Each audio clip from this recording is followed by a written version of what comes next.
살펴보도록 하겠습니다. 자, 먼저 사회 변동에 대해서 개념을 학자들이 정리를 해놨는데요. 우리 한번 보도록 할게요.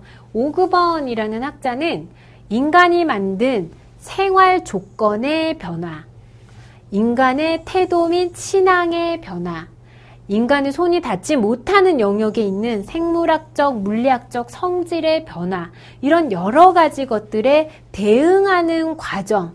자, 생활 조건이 변화하고요. 인간의 태도, 신앙이 변화하고요. 인간의 손이 미치지 않는 여러 가지 물리적이고 생물학적인 그런 변화까지, 그런 모든 것들에 우리가 대응하고자 하다 보니까 우리가 사회 변동이 일어나더라. 거기에 적응하고자 하다 보니까 사회 변동이 일어나더라 라고 오그번은 이야기를 했습니다.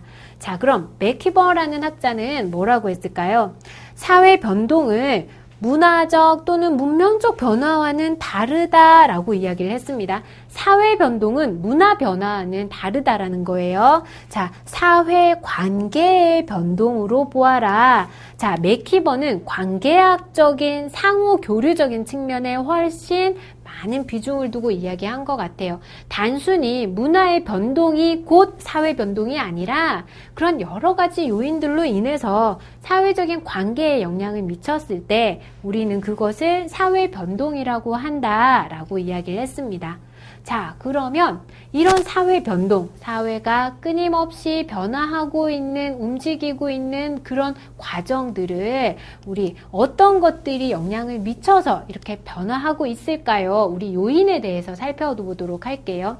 우리 앞서 오그번과 맥키버가 이런 생활 조건의 변화, 인간의 태도, 신앙의 변화, 그리고 인간의 손이 닿지 않는 영역에 있는 생물학적, 물리학적 성질의 변화, 이런 것들까지도 모두 언급을 했는데요. 자, 이런 것들을 우리가 하나하나 자세히 들여다보면 어떤 게 있을까요?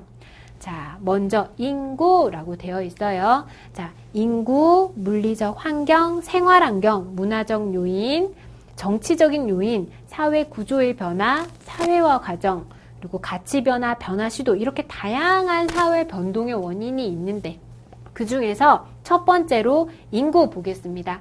자, 인구의 크기, 밀도, 구성 및 분포라고 되어 있죠. 예를 들면 우리 세계 인구가 정말 기하급수적으로 늘어났습니다. 그동안. 그래서 인구의 크기가 이렇게 커지면서 여러 가지 문제들도 동시에 나타나고 있어요. 어떤 문제인가요? 네, 우리 인구가 늘어나면서 식량 문제도 나타나고 있고요.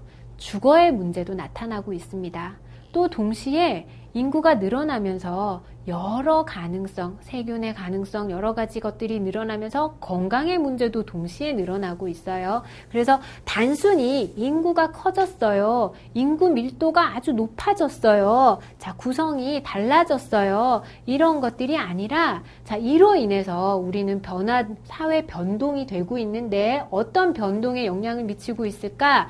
자, 방금 말씀드렸던 주거의 문제가 생겨요. 자, 식량 문제가 생겼어요. 인류의 건강에도 영향을 미쳐요. 이런 것들에